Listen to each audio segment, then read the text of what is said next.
بابے نے لمبا سا سانس لیا اور بولا، کاکا تم چاہتے کیا ہو؟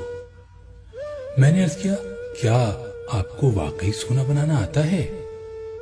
بابے نے خالی خالی آنکھوں سے میری طرف دیکھا اور ہاں میں سر ہلا کر بولا، ہاں میں نے جوانی میں سیکھا تھا۔ میں نے عرض کیا، کیا آپ مجھے یہ نسخہ سکھا سکتے ہیں؟ بابے نے غور سے میری طرف دیکھا اور پوچھا، تم سیکھ کر کیا کرو گے؟ میں نے عرض کیا، میں دولت مند ہو جاؤں گا۔ بابے نے قہقہ لگایا، وہ ہنستا رہا، دیر تک ہنستا رہا، یہاں تک کہ اس کا دم ٹوٹ گیا اور اسے کھانسی کا شدید دورہ پڑ گیا۔ وہ کھانستے کھانستے دورہ ہوا اور تقریباً بے حالی کے عالم میں دیر تک اپنے ہی پاؤں پر گرا رہا۔ وہ پھر کھانستے کھانستے سیدھا ہوا اور پوچھا، تو تم دولت مند ہو کر کیا کرو گے؟ میں نے جواب دیا، میں دنیا بھر کی نعمتیں خریدوں گا۔ اس نے پوچھا، نعمتیں خرید کر کیا کرو گے؟ میں نے جواب دیا، میں خوش ہوں گا، مجھے سکون ملے گا۔ اس نے تڑپ کر میری طرف دیکھا اور کہا، گویا تمہیں سونا اور دولت نہیں، سکون اور خوشی چاہیے۔ میں خاموشی سے اس کی طرف دیکھتا رہا۔ اس نے مجھے جھنجھوڑا اور پوچھا، کیا تم دراصل سکون اور خوشی کی تلاش میں ہو؟ میں اس وقت نوجوان تھا اور میں دنیا کے ہر نوجوان کی طرح دولت کو خوشی اور سکون سے زیادہ اہمیت دیتا تھا، مگر بابے نے مجھے کنفیوز کر دیا تھا اور میں نے اسی کنفیوژن میں ہاں میں سر ہلا دیا۔ بابے نے ایک اور لمبا قہقہ لگایا اور اس قہقہ کا ایک اختتام بھی کھانسی پر ہوا۔ وہ دم سنبھالتے ہوئے بولا، کاکا میں تمہیں سونے کے بجائے انسان کو بندہ بنانے کا طریقہ کیوں نہ سکھا دوں؟ میں تمہیں دولت مند کے بجائے پرسکون اور خوش رہنے کا گر کیوں نہ سکھا دوں؟ میں خاموشی سے اس کی طرف دیکھتا رہا۔ وہ بولا، انسان کی خواہشیں جب تک اس کے وجود اور اس کی عمر سے لمبی رہتی ہیں، یہ اس وقت تک انسان رہتا ہے۔ تم اپنی خواہشوں کو اپنی عمر اور اپنے وجود سے چھوٹا کر لو، تم خوشی بھی پا جاؤ گے اور سکون بھی، اور جب خوشی اور سکون پا جاؤ گے تو انسان سے بندے بن جاؤ گے۔ مجھے بابے کی بات سمجھ نہ آئی۔ بابے نے میرے چہرے پر لکھی تشکیق پڑھ لی۔ وہ بولا، تم قرآن مجید میں پڑھو، اللہ تعالیٰ خواہشوں میں لتھڑے لوگوں کو انسان کہتا ہے اور اپنی محبت میں رنگے خواہشوں سے آزاد لوگوں کو بندہ۔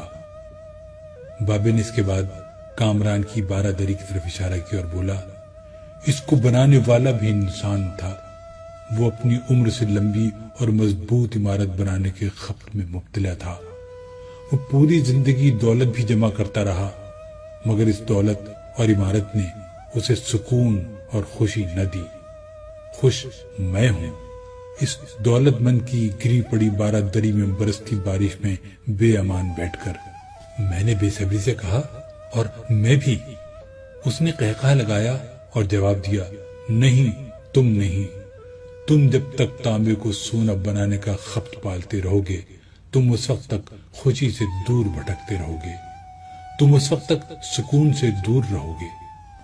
بابے نے اس کے بعد زمین سے چھوٹی سی ٹہنی توڑی اور فرش پر رگڑ کر بولا، لو میں تمہیں انسان کو بندہ بنانے کا نسخہ بتاتا ہوں۔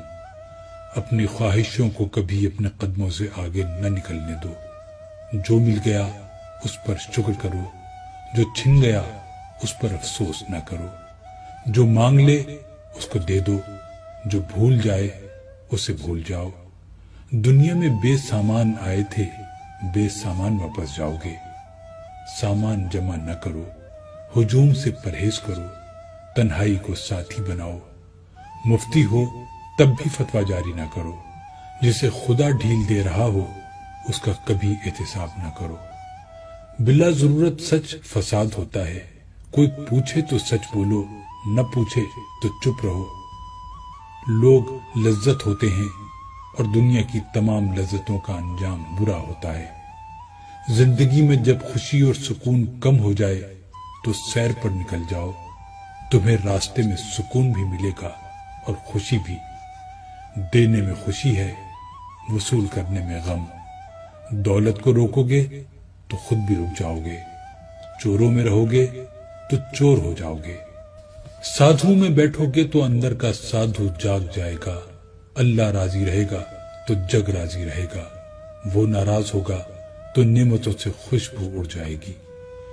تم جب عزیزوں، رشتہ داروں، اولاد اور دوستوں سے چڑھنے لگو تو جان لو اللہ تم سے ناراض ہے، اور جب تم اپنے دل میں دشمنوں کے لیے رحم محسوس کرنے لگو تو سمجھ لو تمہارا خالق تم سے راضی ہے، اور ہجرت کرنے والا کبھی گھاٹے میں نہیں رہتا۔ بابے نے ایک لمبی سانس لی، اس نے میری چھتری کھولی، میرے سر پر رکھی اور فرمایا، جاؤ، تم پر رحمتوں کی یہ چھتری آخری سانس تک رہے گی۔ بس ایک چیز کا دھیان رکھنا، کسی کو خود نہ چھوڑنا، دوسرے کو فیصلہ کرنے کا موقع دینا، یہ اللہ کی سنت ہے۔ اللہ کبھی اپنی مخلوق کو تنہا نہیں چھوڑتا، مخلوق اللہ کو چھوڑتی ہے۔ اور دھیان رکھنا، جو جا رہا ہو اسے جانے دینا، مگر جو واپس آ رہا ہو اس پر کبھی اپنا دروازہ بند نہ کرنا، یہ بھی اللہ کی عادت ہے۔ اللہ واپس آنے والوں کے لیے ہمیشہ اپنا دروازہ کھلا رکھتا ہے۔ تم یہ کرتے رہنا، تمہارے دروازے پر میلہ لگا رہے گا۔